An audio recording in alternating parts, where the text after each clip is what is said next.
Box office पे जगह होने के लिए तैयार है। राम गोपाल वर्मा का डायरेक्शन है। अब एक्शन की बारी ये तो ऑडियंस बताएगी वो कितनी बॉल कैच कर रही है, तो पता पड़ेगा। सत्या टू की बात करूं, जी पहले से बहुत दूर है। जी पहली वाली से बिल्कुल लेकिन फिर भी नया अंदाज है, जी नई चीज़ है, जी नया कहने का अंदाज किया है जी राम गोपाल वर्मा सर। जी। आपकी तरफ से क्या नया देखने को मिलेगा? सब कुछ नया है। ऑडियंस पहली बार मुझे देखेंगी एक किरदार प्रस्तुत करते हुए कैमरा के सामने। सो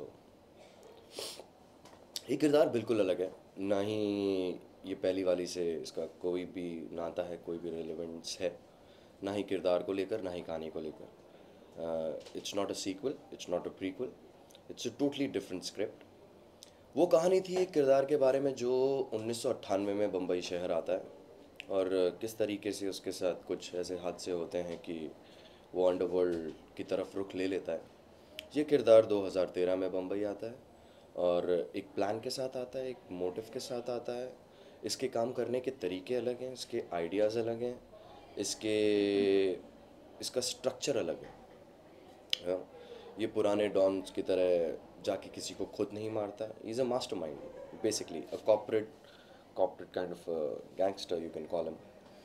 सो और इसकी जर्नी, ये क्या अचीव कर रहा है और किस तरीके से अचीव करता है, ये इस किरदार की कहानी है। इस जो किरदार का जन्म कैसे हुआ, क्यों दिमाग ये में? जन्म रामू जी के दिमाग में हुआ था। उन्होंने बहुत ही उम्दा और बहुत ही बेहतरीन किरदार लिखा है। एज एन एक्टर मैंने कभी इस तरीके का किरदार ना ही देखा है और ना ही सुना है। जब मैंने पहली दफ़ा ये किरदार सुना, लाइक कि ऐसा भी हो सकता है, क्योंकि ये एक रियलिस्टिक कैरेक्टर नहीं है, ये एक फिक्शनल कैरेक्टर है। It's a futuristic film, not in a sci-fi manner, but it's a futuristic film. ये किरदार उन्होंने क्रिएट किया है और मेरे लिए सबसे चैलेंजिंग पार्ट था कि उनके विजन को मैं कैमरा के सामने एकदम जिस तरीके से वो देख रहे हैं मैं प्रस्तुत कर पाऊँ।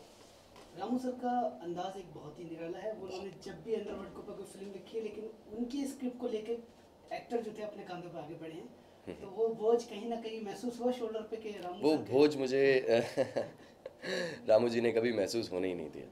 Is such a great director, is a genius, you know, in that terms. Challenging role है जी और ऑफ कोर्स। अंदाज आपका है, अंदाज में लुक भी आपका ही है। नहीं, रामू सर की आंखों से देखा हुआ किरदार आप कर रहे हैं। इस तो सब कुछ उनका विजन है। उन्होंने लिखा है, उनके दिमाग में एक स्पेसिफिक लुक था, तो हमने वो लुक उन्होंने मेरे ऊपर डाल के और मुझे कैमरा के सामने प्रस्तुत करके बोला कि तुम करो। अंडरवर्ल्ड के बारे में कितनी नॉलेज है आपको वाकई? अंडरवर्ल्ड अंडरवर्ल्ड उस दौरान में था, 1997 से 2005 के बीच में। सबको पता है कि क्या हुआ था और किस तरीके से अंडरवर्ल्ड काम करता था। अब 2013 में technically on papers underworld doesn't exist. So ये स्टोरी उसी बेस पे है कि this guy is going to come and reinvent the underworld.